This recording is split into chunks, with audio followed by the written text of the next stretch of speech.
เป็นครูที่ดีจะต้องเป็นแบบใดจะต้องใจดีกับนักเรียนหรือจะต้องปฏิบัติตนเป็นแบบอย่างที่ดี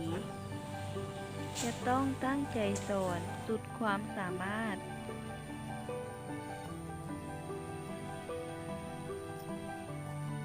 ยินเสริมสร้างรู้แต่น้อยเนาะแม่นถ้าเราคือบ่เบิ่งนักเรียนแล้วนักเรียนแก้เลขตัวเองก็ลิ้นโทรศัพท์บ่ได้ติ แม่นโอ้บ่ได้เขาควรจะบอกอาจารย์บอกว่าอาจารย์ใหญ่กลุ่มเมื่อการเลยเนาะเนาะควรจะเป็นอย่างนั้นแหละแม่นไปสั่นไปบ่ไปการเรียนเนาะไปเลยจะไปเลยจะต้องปฏิบัติหน้าที่ของตนเองอย่างเต็มที่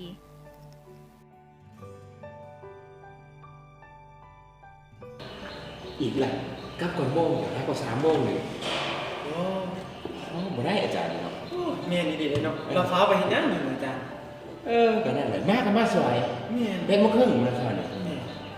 เอาเปรียบคนอื่นมากลับไปเนาะแม่กลับขึ้นห้องสอนแหมลิ้นได้โทรศัพท์ได้จ้ะแม่เราจะมาเรียนเนาะก็ยอมกันนี่ต้องได้ศึกษาอบรมเด้อาจารย์แม่แน่นอนแม่และสิ่งที่ได้จากการเป็นครูที่ดีก็คือเขาควรจะบอกอาจารย์บอกว่าอาจารย์ใหญ่กลุ่มเมื่อการเลยเนาะควรจะเป็นอย่างนั้นแหละแม่นไปสั่นไปบ่ไปการเรียนเนาะไปเลยจะไปเลยได้ยินว่าเจ้าละเลยหน้าที่ในการสอนมาช้าแอบยังกลับก่อนเวลาโมงราชการที่เจ้ายังมีคุณสมบัติในความเป็นครูอยู่หวะที่ค่อยเอิ้นเจ้ามาตั้งเตือนในวันนี้นะอยากให้เจ้าโน้ระเบียบการของครูเอาเจ้าเอาระเบียบของครูนี้ไปอ่านเบิ่งพิจารณาเบิ่งว่าเป็นอะไร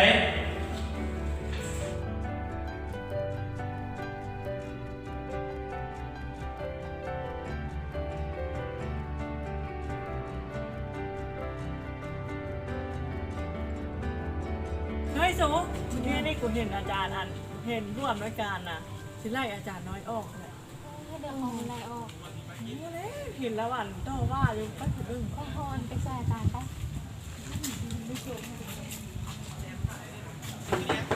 บ่สบายดีอาจารย์สบายดีอาจารย์มีอย่างบอกพวกน้องคือว่าน้องสิมาอธิบายเรื่องที่อาจารย์อื่นเห็นอาจารย์หน่อยเป็นแล้วนั่นจริงๆแล้วอาจารย์หน่อยไม่ได้เป็นแล้วนั่นน้องจะมาว่าเหตุการณ์ทั้งหมดที่เกิดขึ้นให้อาจารย์ฟังเองลองบอกมึงเบิ่งดูเป็นอะไรการที่แท้จริง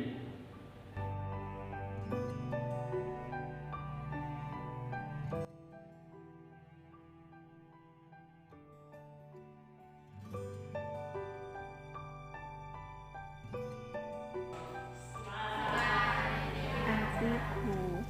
เปรียบเหมือนนายจ้างแต่แท้จริงแล้วครูบ่ได้แค่ส่งนักเรียนให้รับฟังแค่ในระหว่างทางยังคอยเตือนสติให้ไปในทางที่ถูก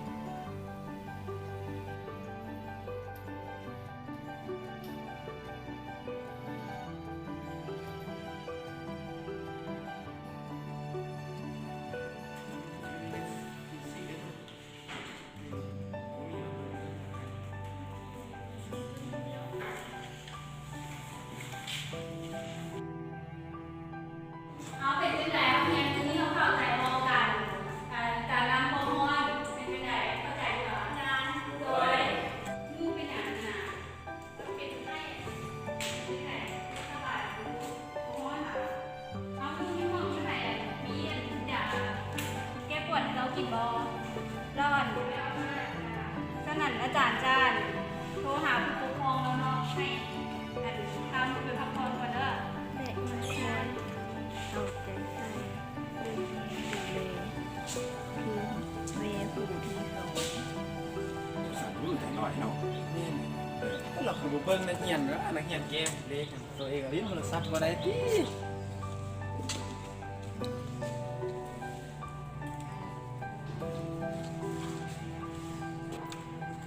เอาเป็นจังได๋มื้อนี้การเรียนของเฮาไปเบิดแล้วเนาะเวลาเฮาเบิดแล้วท่านน่ะ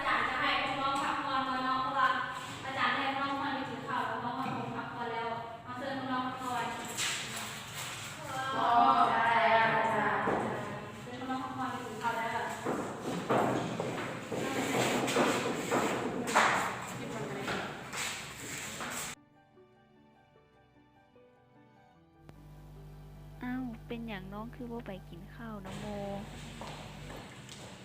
น้องมีเงินกินข้าวอาจารย์ เอาสั้นเฮ็ดจังไดสนาสั้นนั่นอาจารย์จะเอาข้าวที่อาจารย์เอามาแบ่งให้น้องกินเนาะ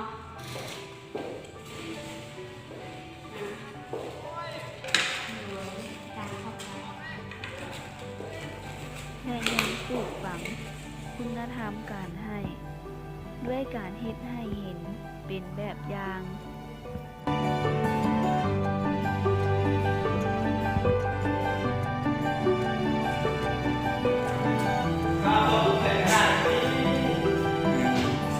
ทำไป เขาพร้อมน้องสอบอยู่ที่นี่ส่งน้องสอบเป็นเฮียน้องแม่ ตัวน้องบ่มีเงินมา สั้นนั่นคือของตะแรงเวลาเขาเลิกเรียนตะแรงน้องให้พวกน้องไปหาอาจารย์ร่วมกันแล้วอาจารย์จะส่งเงินให้ในที่อาจารย์จะบ่คิดเงินนำเลยเนาะเป็นจังได๋พากันฮู้เกี่ยวกับทฤษฎีการคิดของเราอาจารย์ก็อธิบายให้เนาะเรียนเองก็เป็นเนาะ